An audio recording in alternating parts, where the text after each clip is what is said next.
Te saluda tu amigo Joel Pérez y te esperamos en la reflexión cada día, desayunando con Jesús. Qué alegría es poder despertar en un nuevo día, considerando con atención una porción más de la palabra de Dios, escuchando un mensaje más en la cual nos podría traer grandes bendiciones.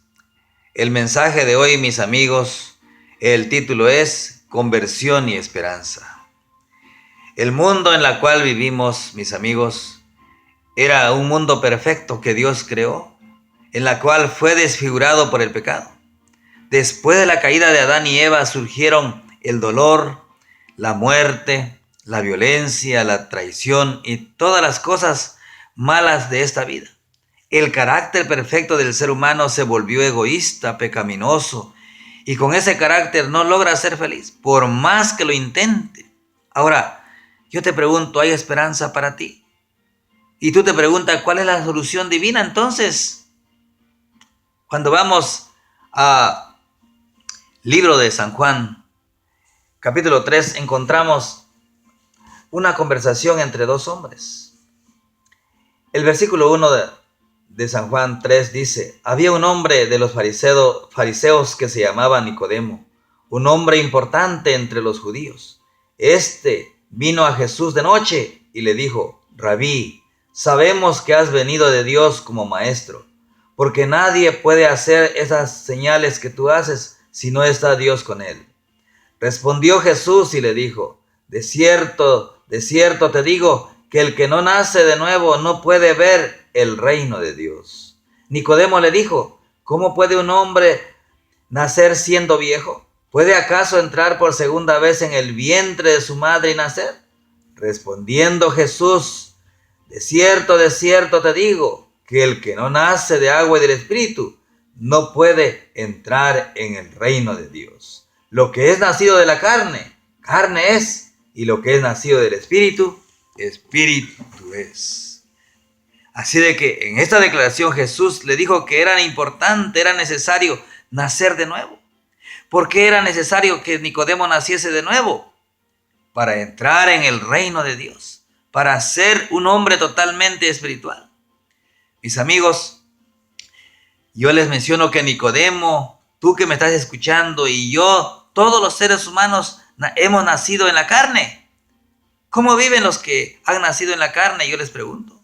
Inmediatamente vamos al libro de Efesios y encontramos ahí una declaración que el apóstol Pablo hizo. Efesios capítulo 2, versículo 3, y él declara así: entre los cuales también todos nosotros nos movíamos en otro tiempo al impulso de los deseos de la carne, satisfaciendo las tendencias de la carne y de los pensamientos, y éramos por naturaleza hijos de ira, lo mismo que los demás.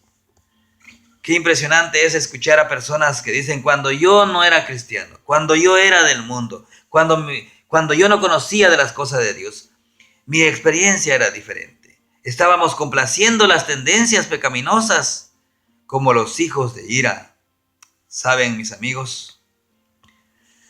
Yo pienso que si yo estuviera frente a ti, tú me contarías tu experiencia, cómo eras antes y cómo eres hoy. O también me dirías: yo hasta ahorita no he tenido un cambio en mi vida. Yo sigo teniendo esta situación difícil. Avanzando a Gálatas 5, 19 al 21. Gálatas capítulo 5, 19 al 21. Encontramos la siguiente declaración. 5, 19 al 21.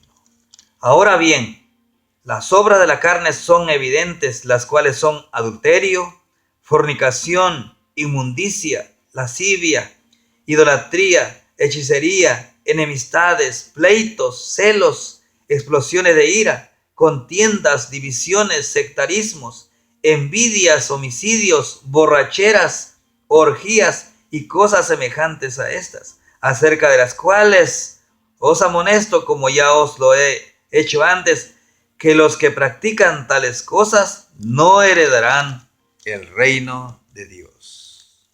Mis amigos, aquí el apóstol Pablo fue muy claro. Mencionaba los frutos, las obras o resultados de vivir en la carne. Hay muchas personas que dicen, yo soy cristiano, pero te sorprendes cuando en su vida existen todas estas cosas. Entonces, ¿cuál es la conclusión? Mis amigos, ¿por qué la persona que ha nacido en la carne hace cosas malas? Yo te pregunto.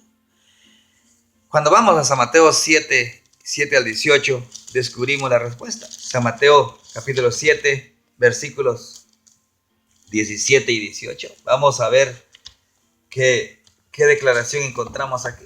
7, 17 y 18 dice, así también todo buen árbol da buenos frutos, pero el árbol malo da frutos malos. No puede el árbol bueno dar malos frutos, ni el árbol malo dar frutos malos. Ahí está la declaración de Jesús. Es necesario que nosotros consideremos al lado de quién estamos, si al lado del enemigo o al lado de Dios. Porque dependiendo nuestra experiencia, así va a ser también lo que las personas van a pensar de nosotros. Cuando nosotros tenemos una vida de comunión con Jesús, tenemos, la verdad, frutos buenos, en la cual el mundo puede venir y estar bajo tu sombra. Pero si tenemos frutos malos, quiere decir que somos un árbol malo y nadie va a querer acercarse a nuestro lado. Mis amigos, tú no eres pecador porque haces cosas malas. Haces cosas malas porque eres pecador. ¿Qué es necesario que Jesús haga en tu vida entonces para que deje de hacer las cosas pasadas?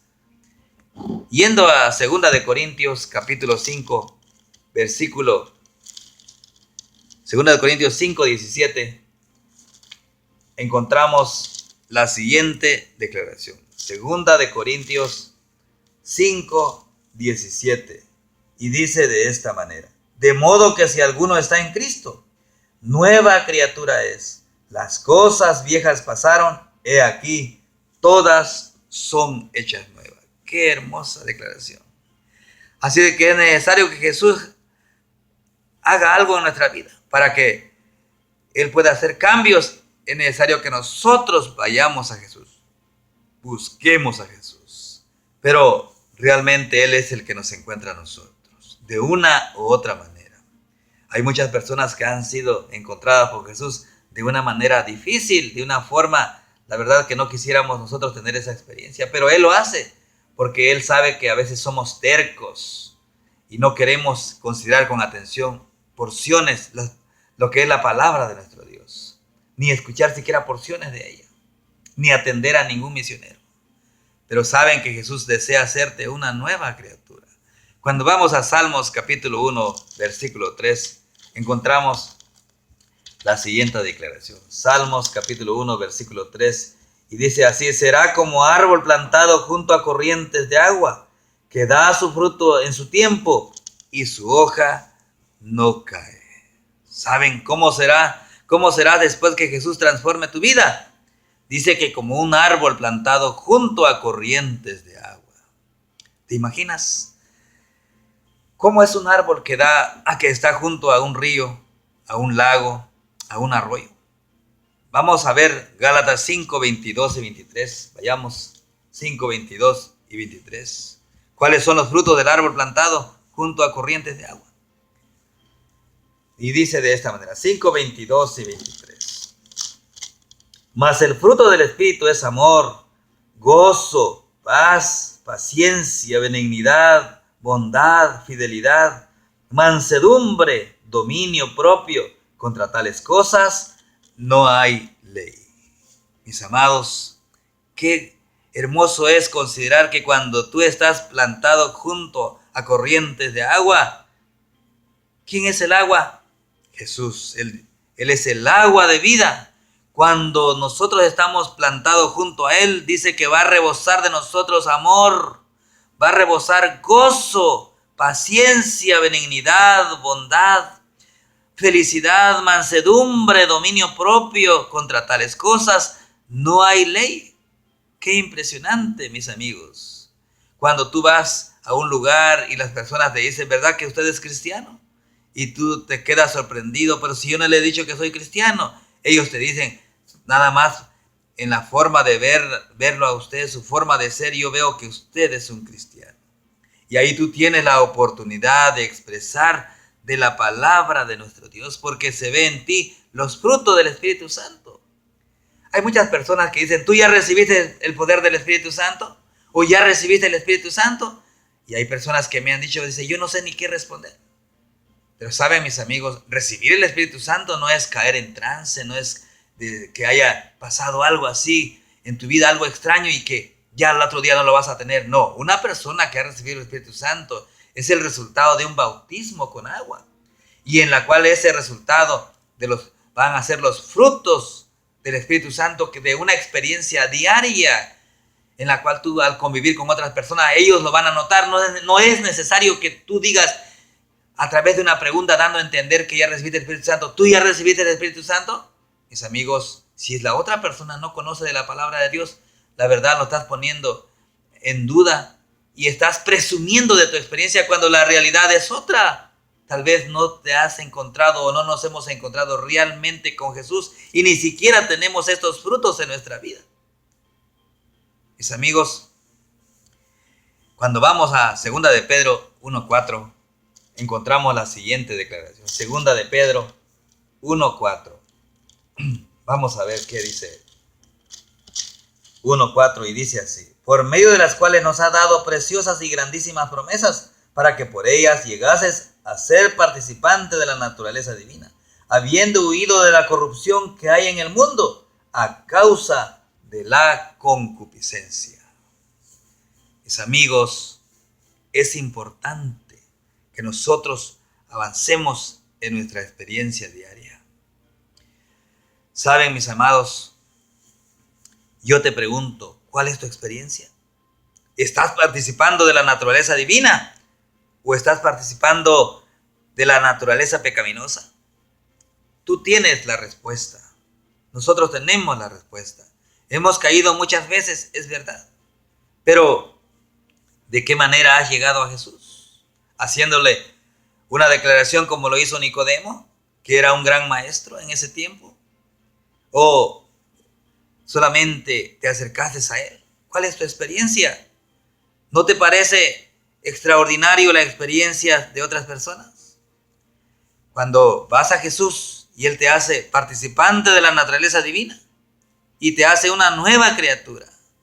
Lo que existía estaba contaminado por el pecado, lo que existía en tu vida. Jesús te da una nueva naturaleza, un corazón capaz de amar. Antes tal vez eras de la carne, ahora eres del Espíritu y produces los frutos del Espíritu.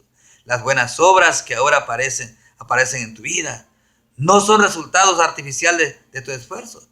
No, son porque Jesús está ahora en tu vida. Son frutos naturales de tu nueva naturaleza. Ahora, estás convertido, yo podría decirte. Eres un árbol bueno y produces frutos del amor. Mis amados, bajo esta declaración de la palabra de Dios, ¿cuál es tu decisión? ¿Cómo éramos antes? Yo te pregunto. Si yo te contara mi experiencia, pues realmente, a pesar de mis flaquezas, a pesar de mis debilidades, a pesar de mis errores, era totalmente diferente. Yo he encontrado personas que me dicen cuál era su experiencia anteriormente y cuál es la experiencia de ellos ahora. Saben, he encontrado personas que eran borrachas. La verdad, no daban nada por él o por ella y ahora están convertidos y son personas diferentes, en la cual son admiradas por otras personas de su alrededor. Y hasta ellos cuentan: yo conocí al Señor fulano de tal. Yo conviví con él y ahora, mire, él me habla del evangelio, él me habla de las cosas de Dios y yo creo en su experiencia porque yo convivía con él. Ahora sé quién es esa persona. Yo puedo confiar en él y antes no podía hacerlo.